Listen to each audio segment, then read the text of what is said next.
ఈరోజు మనము యోగా గురించి తెలుసుకుందాం. యోగా అంటే ఏంటి? దానివల్ల మనకి చెప్పినంతగా అంత ఇంపార్టెంట్ బెనిఫిట్స్ ఉన్నాయా లేవా తెలుసుకుందాం. యోగా అంటే ఇది ఒక బాడీ మైండ్ పీస్ జర్నీ అని చెప్పుకోవాలి. ఇది మన ఏన్షియంట్ ఇండియా నుంచి ఆరిజినేట్ అయిన ఒక గొప్ప శాస్త్రము ఆర్ టెక్నాలజీ అని చెప్పుకోవచ్చు.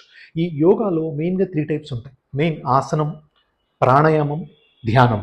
ఈ 3 కలిపితేనే మనం యోగా అంటాం. చాలామంది యోగా ప్రాణాయామం 2 కంబైన్ అనుకుంటాం. కాదండి.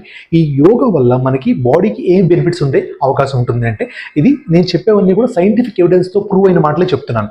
ఇదేంటంటే ర్యాండమ్గా చెప్పేది కాదు. It is backed by scientific evidence. మీకు ఫిజికల్ హెల్త్ ఇంప్రూవ్ అవుతుంది.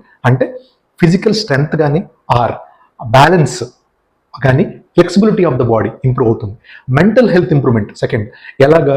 Reducing the anxiety, stress levels reduce అయ్యి మీ మెంటల్ హెల్త్ ఇంప్రూవ్ అవుతుంది.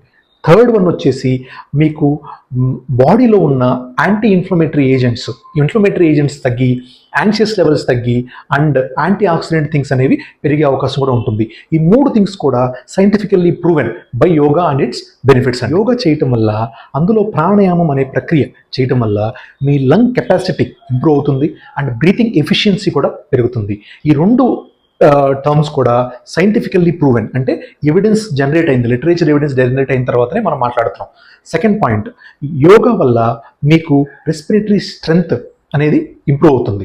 అండ్ డిసీజ్డ్ పేషెంట్స్లో, అంటే ఎవరికైతే ఎలర్జీ, ఆస్తమా ఇందులో ఉన్న పేషెంట్స్లో వాళ్ళు సఫిషియంట్ లంగ్ కెపాసిటీ ఉండదు. వాళ్ళల్లో లంగ్ కెపాసిటీ స్లోగా మెయింటైన్ చేసుకోవడానికి కానీ, slight increase in the capacity కానీ యోగా అనేది ఉపయోగపడుతుంది. ఈ విధంగా యోగా మీకు హెల్దీ పేషెంట్స్లోనూ అండ్ ఆల్రెడీ డిసీజ్ ప్రాబ్లం ఉన్న వాళ్ళలో, సిఓపిడి, ఆస్తమా ఉన్న వాళ్ళలో కూడా ఉపయోగపడుతుంది. ఈ 2 కాకుండా యోగా వల్ల sleep quality and depth of the sleep and efficiency of the sleep, ఈ 3 కూడా ఇంప్రూవ్ అవుతాయి.